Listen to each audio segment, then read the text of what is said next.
I think Subaru is losing touch. Subaru does a lot of things right. When you think of Subaru, you think all-wheel drive, you think capability, you think reliability, you think boxer engine, safety, affordability, and those are all a recipe for success. Now, in addition to that, someone like me, other enthusiasts, probably also think small, lightweight, nimble, rally racing heritage, and that iconic rumble of the boxer engine. And that's because Subaru has been using that formula forever, and it works. All of their cars offer a lot of the same capabilities because they use the same technologies. When you get a Subaru, you know you're getting all-wheel drive, you know you're getting a boxer engine, and you know it's going to be an affordable vehicle, something that's pretty nice for the money. But Subaru just debuted the 2026 Outback, and it's got me worried that Subaru has drank the same Kool-Aid as all the other car manufacturers today who think that new cars have to be the size of apartment buildings. The Outback is no longer a wagon, it's a full SUV. And the Outback, it was an SUV, I understand that, but it looked like a wagon. It was a lifted wagon, so technically it was an SUV. But now it doesn't have that wagon look anymore. It just looks like another full-size SUV. But Subaru already has 3 other full-size SUV options. We have the new 2026 Outback. Subaru already has the Subaru Ascent. It already has the Forester. They just announced the Trail Seeker. So now we have the 4th full-size SUV, which is the Outback. So now customers will be able to go to a Subaru dealer and choose between 4 full-size SUVs that offer basically the same thing, except I think the Ascent is the only 3-row SUV option. And you probably know they've also discontinued the legendary STI or Subaru Technica International branding, which was the legendary rally brand that was used in WRC, World Rally Cross, I guess. And this STI branding has blessed the Subaru platform of the WRX up until this new body style. But unfortunately for enthusiasts, it seems like Subaru is listening to what the average American thinks they want in a vehicle, which is oversized, as many luxuries as you can pack, and it doesn't matter how much it costs because you can just go and get a loan and pay 12.5% interest for 72 months, so that by the time you're done paying for it, you've paid double the... But again, Subaru does a lot of things right. I like the WRX, even though it has gotten too big. I liked the last generation WRX. I haven't driven the new generation WRX, but honestly, I like how it looks. I don't mind the plastic body cladding. I think it gives it a little bit more of an off-road look.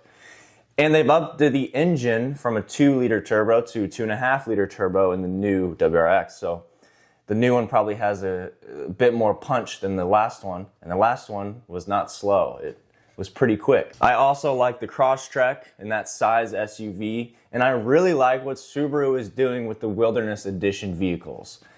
The Crosstrek Wilderness, the Forester Wilderness, the Outback Wilderness, and I think the Ascent even has a Wilderness. Maybe not. Maybe not yet, but I'm sure they will. Now, everybody knows Subarus are popular with adventure enthusiasts, people who hike, people who mountain bike, people who camp, because of the all-wheel drive and the capability of the vehicle. So this makes sense to have a Wilderness Edition, and it's been working well for them. And they look great. But why not offer a Wilderness Edition for the WRX? Sort of bring back that rally heritage, that rally-inspired design, lift the WRX an inch, put some slightly aggressive all-terrain tires on it, and some cool coloring and extra body cladding, maybe some extra skid plates. And since we don't have the STI anymore for the WRX, and the TS, whatever that means, or whatever it is, the TC that Subaru is replacing the STI with, that's not going to cut it. That's more of a street design, and they don't even add any extra power for that. But if the WRX had a wilderness edition, that would look awesome. And I mean, you could use a WRX just the same as you would a Crosstrek, minus a little bit of ground clearance.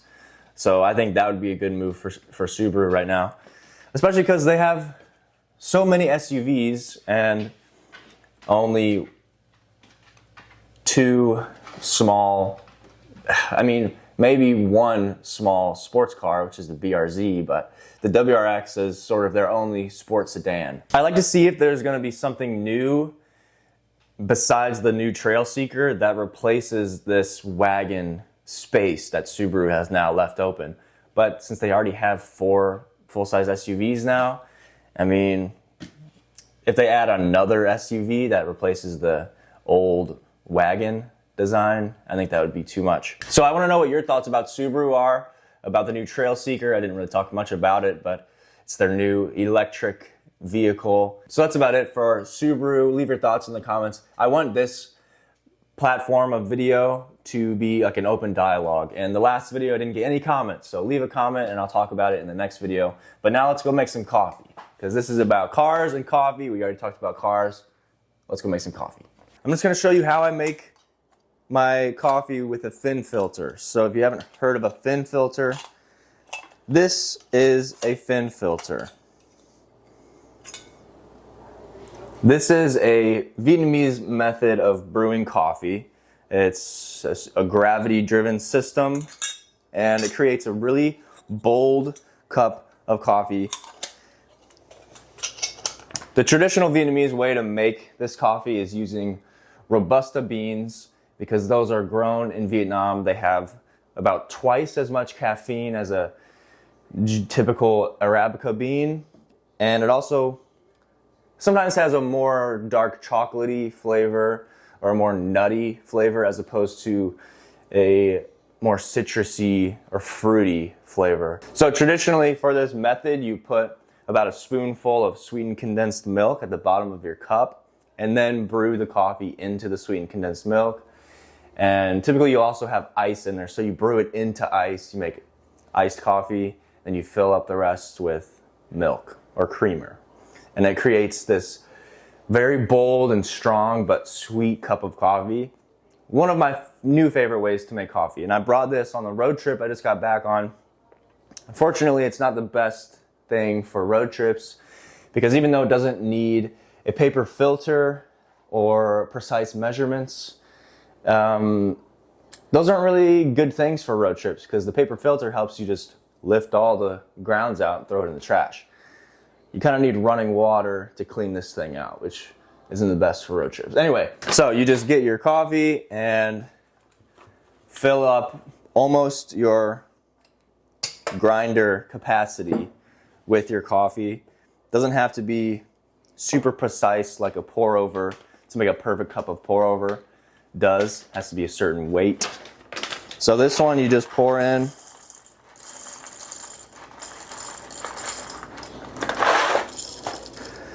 Just until it's under those top bars. I know that's horrible, but just like that.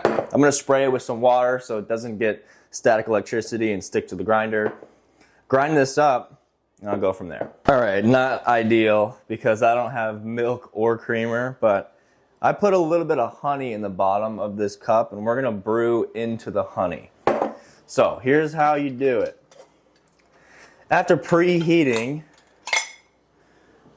your fin filter a little bit, just with some hot water,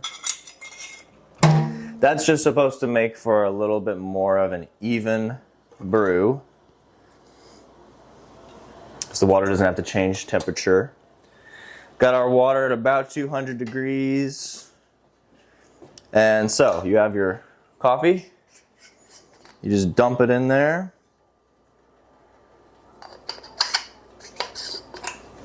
Then with this piece here, after kind of leveling out your coffee, you put it on top and press down a little bit, maybe give it some turns. Make sure it's evenly pressed.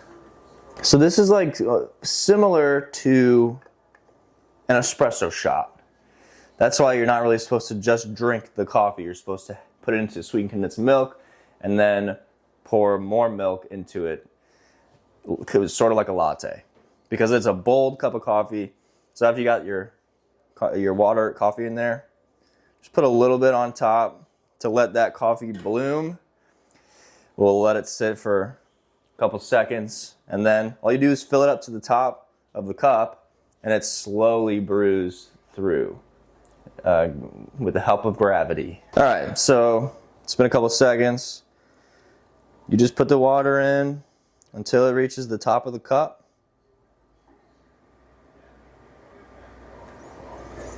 And then you cover it. And that's it. It's supposed to take like 4 or 5 minutes to brew. It's a nice slow drip, and it makes a really strong, bold cup of coffee. Whenever I have the proper ingredients, maybe I'll do this again. There it is, starting to drip. So thank you guys for watching this episode of Sean's Coffeehouse. Talked about Subaru, made a cup of coffee. Let me know in the comments what you think about Subaru and what I should talk about next week or the next episode. Might not be a Sean's Coffeehouse. Thanks for watching. Peace.